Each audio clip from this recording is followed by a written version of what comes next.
Hey everybody, wanted to do a fairly quick video on engine oil and the importance of it when it comes to the mileage of the vehicle, the mileage the vehicle gets. And also I wanted to talk about the importance of, emissions as far as engine oil goes too. And let's go ahead and get started here. All right. All right. So when it comes to engine oil, yeah, there are different different grades or different brands are out there, and I'm not here to promote any kind of brand or anything like that. And I'll give you my insight on what you possibly should be doing. And again, this is totally up to you. So with engine oil, it basically is a lubricant for all the moving parts. And the other part too that I don't think people understand is engine oil is actually something that helps cool the engine. So you have three parts that cool the engine down. Well, of course, we have the cooling system that allows some of the heat to go away. We also have, believe it or not, the exhaust helps take some of the heat away too. Yeah, after combustion goes through the exhaust like that, so some of the heat is transferred that way. The other thing too is the lubrication system or the oil actually takes some of the heat away from the engine parts. It absorbs some of the heat and it dissipates through the pan, and going through the different channels. It'll actually help in kind of dissipate some of that heat too. And the other thing it does, it actually helps seal the pistons. Okay. And then it neutralizes acids formed in the combustion process because it's not perfect. And this would, and if we allow those acids to build up, we can actually have more problems on top. And they actually reduce friction of the engine, which is part of the lubrication, the moving parts too. And they reduce rust and corrosion and act as a hydraulic fluid for the lifters and actually the tensioners. So it has a very important part to it. So think about it when your customer starts allowing it to run a quart low or less or more, it can actually have a devastating effect on the engine, one, performance, and actually taking away the heat and the mileage and also the emissions that it's pushing up the tailpipe. So all of it is part in why it's just so important to do it. So I showed some different types of oil up here, just give you an idea. So diesel oil here, and then we have actual 5W30, 20W50, 80W90, which is kind of for your differentials and stuff like that. And then the regular crude oil over here. I thought it was kind of interesting. So there are additives in the oil, and this is just pretty much every oil. We have a viscosity modifier index improver. We have pour point depressants. We have antioxidants, believe it or not, even like what we do. And then we have oxidants, and we have total base, and we have rust corrosion, like I said a little bit earlier, anti-wear additives, and then we have extreme pressure additives put in. All this to make that car run properly. One of the actually, this kind of looks kind of weird, but one of the types of additives is this viscosity index improver. This isn't a polymer and feels like, finely ground foam or rubber. When dissolved in oil, it expands when it's hot to keep the engine oil from thinning out. So if you take a pan of oil and put it on your, you're going to cook up something and you put oil in it, you heat it up, it gets very, very thin. Well, this helps our engine oil because we're going to get very, very hot. Depending on the system, we could have, coolant temperatures of 195 to 10, maybe a little bit more, and that would really thin out the oil. So what we do is we put this viscosity index improver and it actually allows it to thicken up when it gets hot. Okay, pretty smart, huh? So as oil gets cooler, it gets thicker. As oil gets hotter, it thins out. So this is why we have that oil modifiers in it, so we can actually keep it at I want to put pour point. Let's put it that way, pour point, where actually it thickens up a little bit when it gets hot, and it can go back to the normal. So this is where you get into your different viscosities of oil. Now, the Society of Automotive Engineers are the ones that actually, I wouldn't say control, they actually are the ones that actually grade these things. And the SE grade number determines the viscosity range, where the working range of it is. And the oil tested only at 212 degrees Fahrenheit, have no letter in the actual grade. So, you know, the old oil we had was the one actual viscosity. Like I remember changing oil when I was starting off. We'd have a 30 weight oil, just straight 30 weight. It wouldn't be a 10W30 or anything like that. Straight 30 weight, or we'd have a straight 40 weight. And I believe there was actually some straight 50 weights.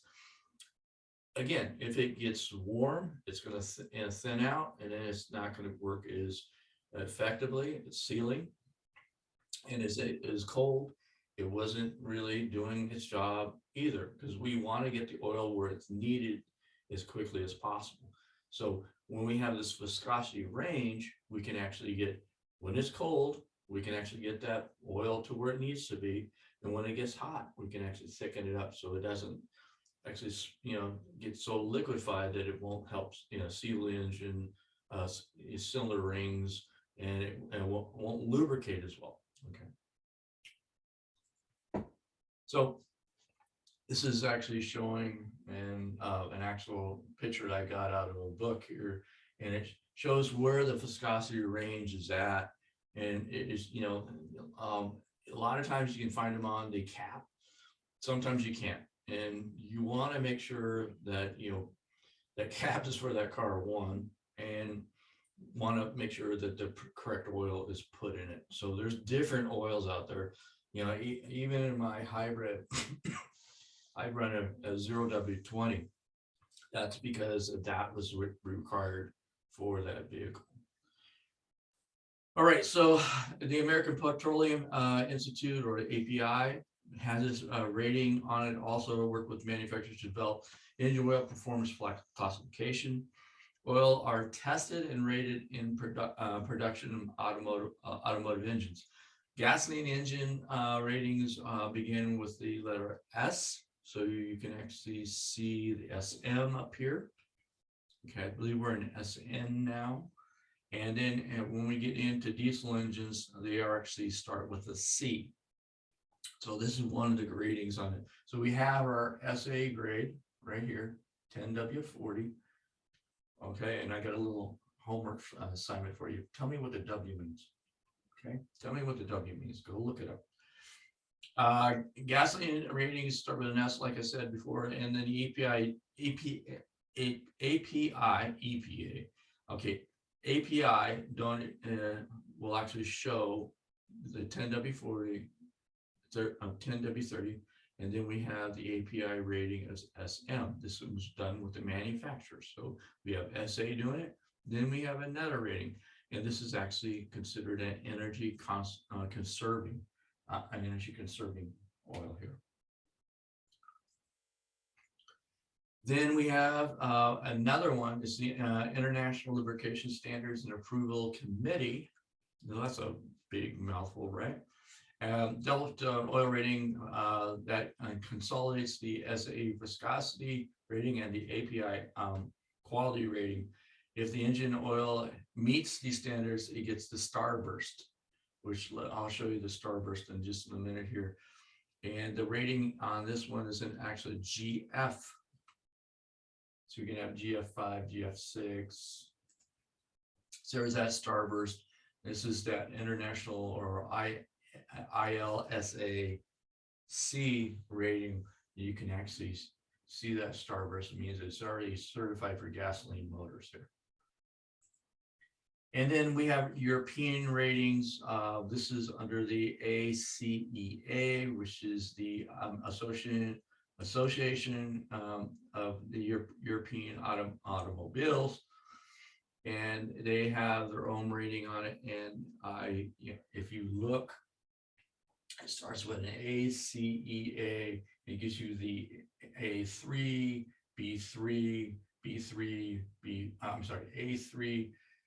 A3, B4, and then it gives you the API standards too. So all these different standards, you want to make sure you're putting the right stuff in your actual vehicle. So here is actually showing it again. This is actually showing it on the bottle itself, on the back of the bottle here. It still gives you the other ratings. And then synthetic oils. A lot of people have thoughts about synthetic oil. Synthetic oil won't solve engine problems. Let's put it that way. Synthetic oils are a little bit different. They're actually not refined from natural occurring substances. The API Institute classifies oil into groups. The group 4 synthetic oils made from mineral oil, and the molecular structure is a little bit different.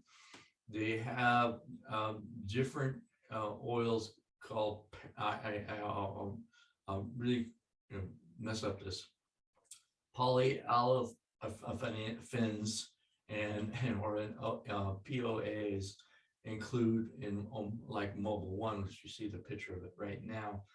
Mobile 1 synthetic oil is used by several vehicle manufacturers and new engines. Now, I'm not promoting this.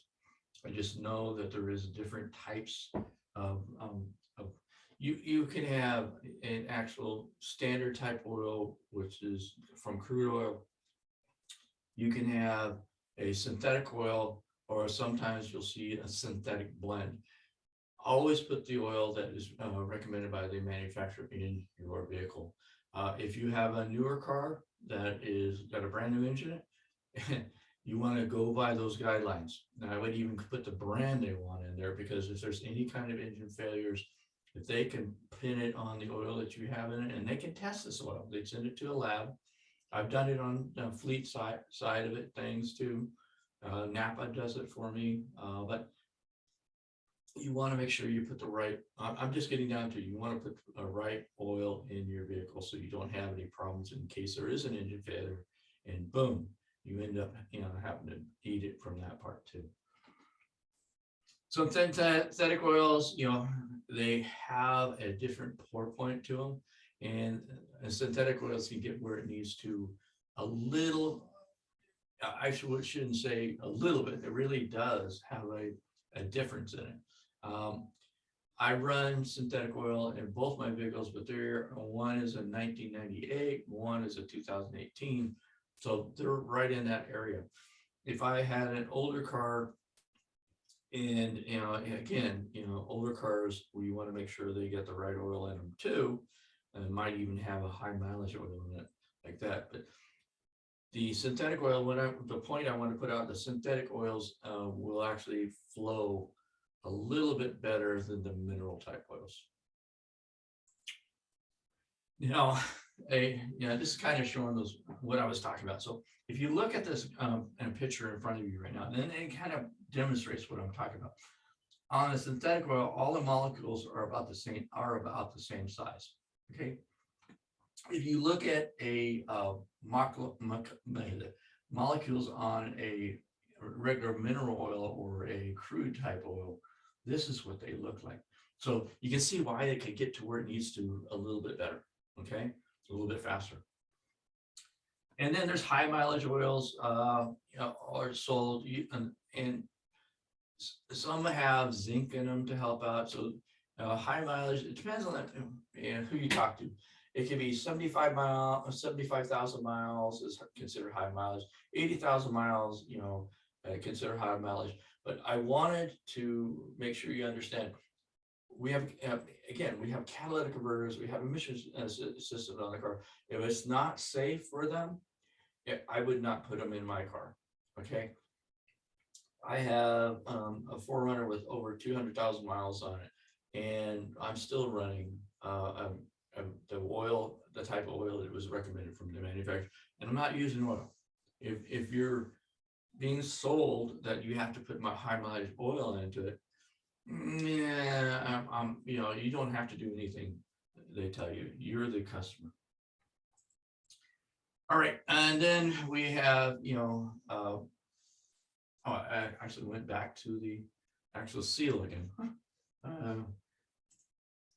All right, so then we have European vehicle manufacturers usually specify engine oil with a broad viscosity range of like 5W40 and their own unique standards, such as Mercedes.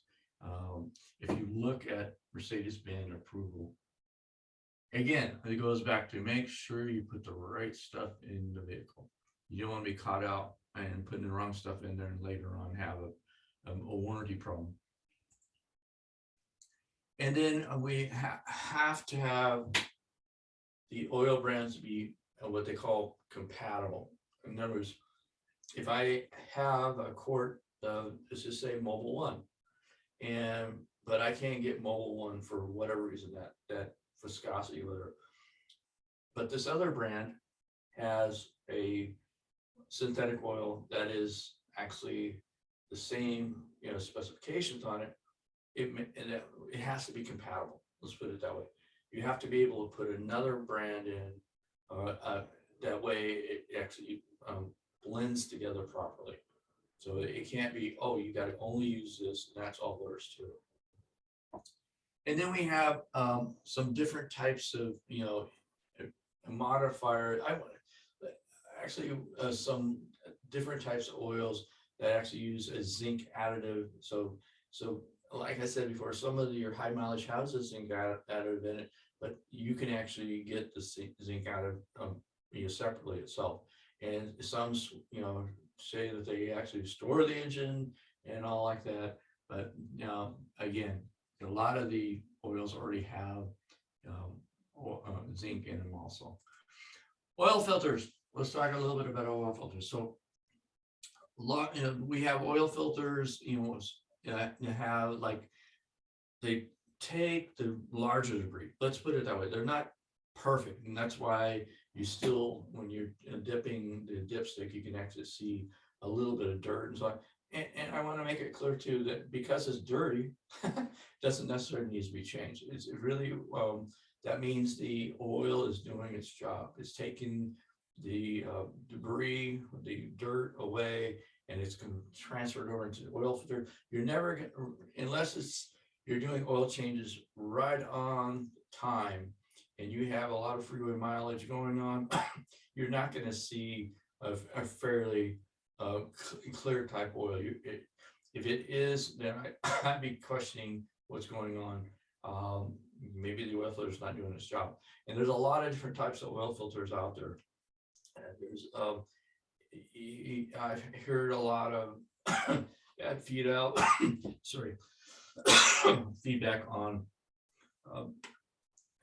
like oil filters like Fram and stuff like that. And there's only so many manufacturers out there to build these actual oil filters for different